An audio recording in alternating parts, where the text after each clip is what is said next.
Hello again, we are now in chapter 10, which is a lot of fun because it has to do with reinforcement learning.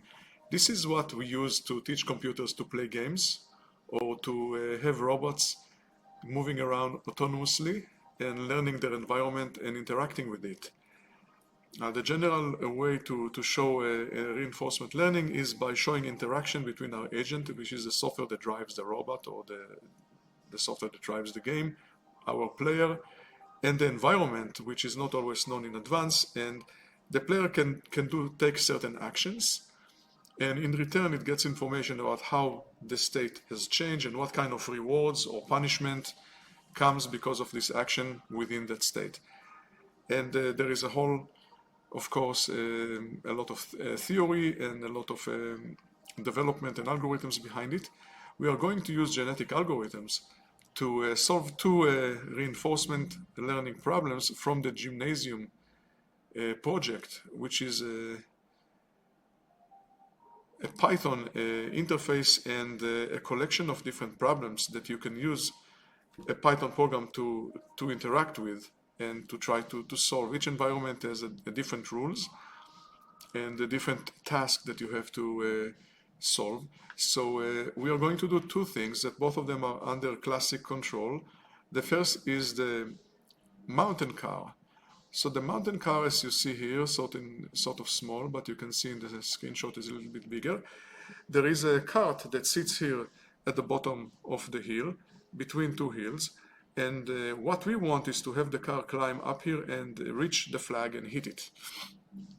And we need to do this by pushing it right and left. And every time we need to either give it a push to the right, push to the left, a push to the right, or let it not touch it.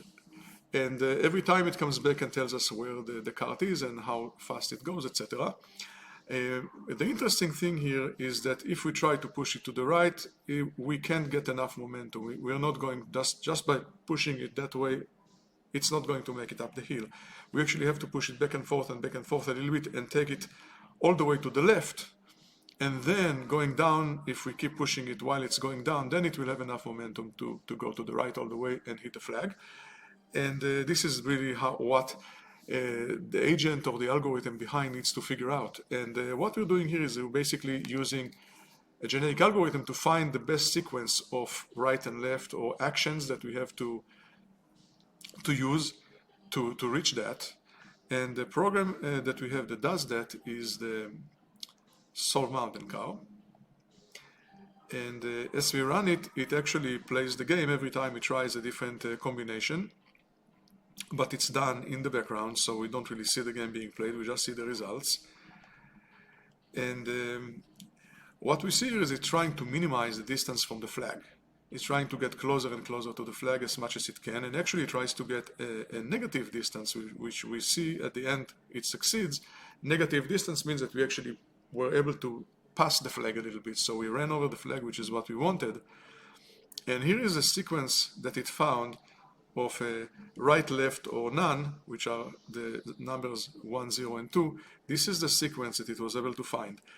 And if you want to actually see it in action, we have that other program called the Mountain Car, and this program now will read. These results were saved now into a pickle file, into here in data.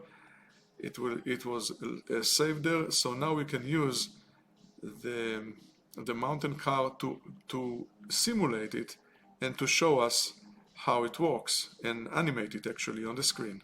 So let's run it and let's watch what happens.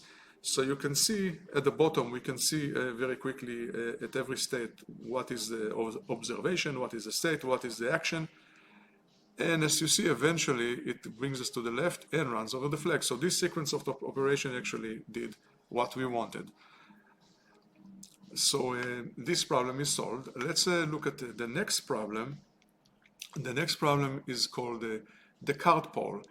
And the cart pole is, you might have done it yourself. You have a pole on the palm of your hand, or maybe an upside down broomstick, and we want to balance it. And here we just have a cart instead that moves right or left. There are only two actions that you can take here, right and left. And you need to make sure that the pole doesn't go too far or doesn't go too fast and always remains within a certain boundary. If it does exceed a certain angle, then game is over. And your task, the task of the agent here, is to keep the game going for 500 steps without it falling. If you manage to go 500 steps and the pole is still balanced, then you won, or you got it. Basically, you fulfill your task. So unlike the previous task where we try to in advance find a sequence that will bring us where we want, here we don't want to go to a particular place, we just want to keep the game going.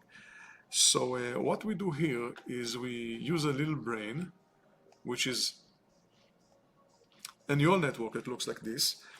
If you look at the card pole, you will see that it has a certain inputs that you receive, and you can use those to decide what to do.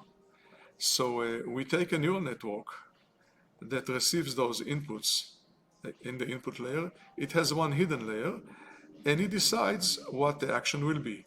And actually, this will be our agent, this will be our brains, and what we want to do here, the genetic algorithm do here is find the values of the weights and the parameters of this network to basically be able to be the brain of that card pole and find basically a neural network that can do the job and hold the pole balance for long enough.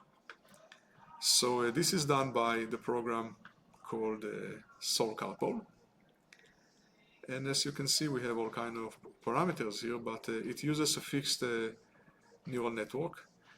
And the parameters are actually the weights of the neural network and the biases, which are between -1 and 1.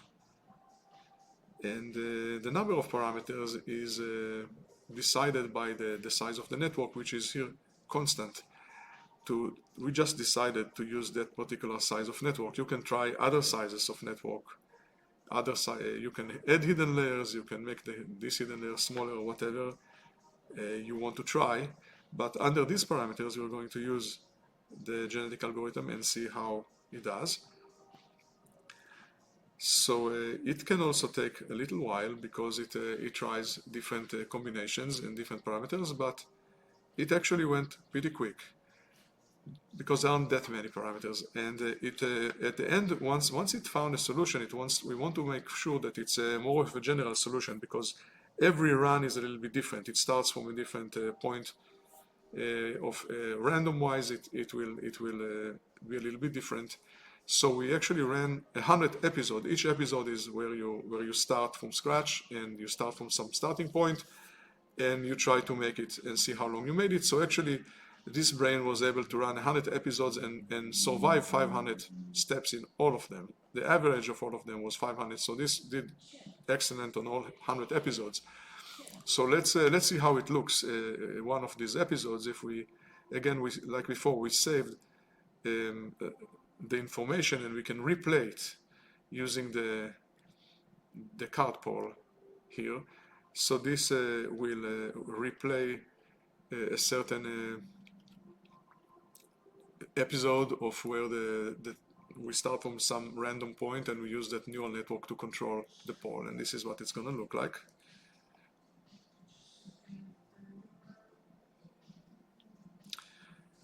So as you see, you can see here at the bottom the operations, the input and the output. When this stops, you can actually go back and see the whole thing.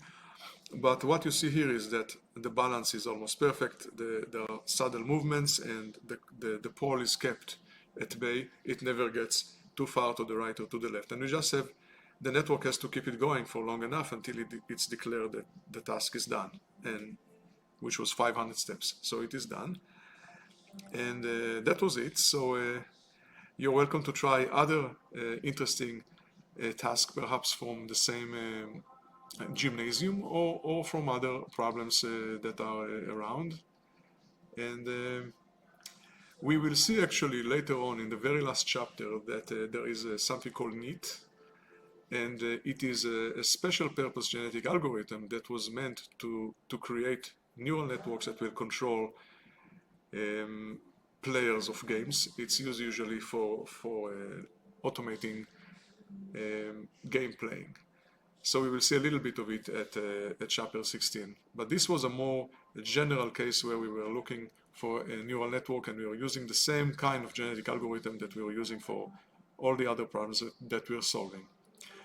So that is it for chapter 10. I'll see you again at chapter 11.